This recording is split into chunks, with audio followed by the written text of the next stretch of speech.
دا وطن دی د غلامانو وطن گنی دا وطن دی آزاد پاکستان نه تسلیم کړي ځان ته برهمن شهزادګان وای د دوی د پاره ستاسو مال حلال دی ټکس ته ورکوي د مرغوز باچا مزې په دوی کوي او بیا عمران خان وای صبر وکئ سکون به په قبر کې میلاویږي وای چرته به سکون میلاویږي په قبر کې شهباز شریف وای چې دا جامې خرڅول غواړم دومره در باندې خپم او بیا وای خیر دی د ورځې یوه ډوډۍ خورئ وزیر صاحب وای خیر دی یوه پیاله چیس کوي نو مرغوز ملکه تا ته وای یوه ورځ کې یوه ډوډۍ خوره او د دې سپي د دوی پیشوګانو لا د فرانس نه خوراکونه راځي نو ستا نه تپوس کوم چې یو داسې نظام چې سپي پکې مزې کوي او د سړي بچی پکې دکې خوري دې نظام منودلو ته تیار یې او که نه تیار په دې وطن کې سودي نظام به ختم کو او دلته به د قرآن او د حدیث د زکات او د عشر نظام نافذ کو خلکو اختیار راکئ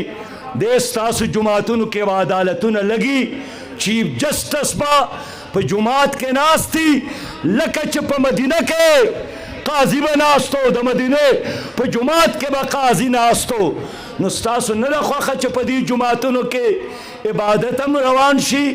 تعلیمي ادارې هم قایم شي او عدالتي نظام هم قایم شي خلکو د مرغز اختیار راکا دې زلمي له به ته د روزګار ورکوم او چې روزګار یې نه بېروزګاري الاونس به ورکوم د مرغوز خلکو د اویاو کالو بابا او ابۍ له به بوډا په الاونس ورکوم پاکستان کې دا څومره بنجر ځمکې دي دا ټوله د بیروکریټانو د ریټایر جرنیلانو ته الاټ شوې دا بنجر ځمکې دا به په دې ظلمو تقسیموم او ټیکټر هم ورکوم او دې هلکانو له سر هم ورکوم به او تخم هم ورکوم او 3 کاله میعاد به هم ورکوم چې دا شړه مې درته حواله کړه دغه ستا ټیکټر دی دغه د تخم دی دغه د سره ده او یو ټلویزیون به قایموم چې د هغې مقصد به ګرین ټلویزیوني او بل څه کار نه کوي अब خلکو ته سبق ښیي چې نن د ټماټرو د کرلو ورځ ده نن د ریبلو ورځ ده نن د فلانی فروټ د نالولو ورځ ده نن د ریبلو ورځ ده خلک به بیا هغوی ته غوږ نیسي په کورونو کې به هم باغ شي د چتونو په سرونو به هم باغ شي ما په چاینه کې دا نظام کتلی دی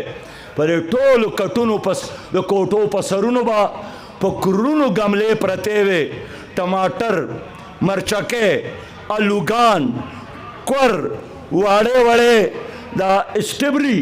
دا ټول نظام د کورونو په سرونو باندې نو آیا موږ په پاکستان کې دا خپل وطن ګرین پاکستان جوړولی شو که نه شو جوړولی دا جوړولی شو زه درته په رب قسم خورم ما ته د IMF د پیسو ضرورت نشته ما ته د ورلډ بینک د قرضو ضرورت نشته موږ به دنیا له قرض ورکو خو د دې مارانو لړمانانو نه او د دې غلو نه دا خزانې خلاصې کوي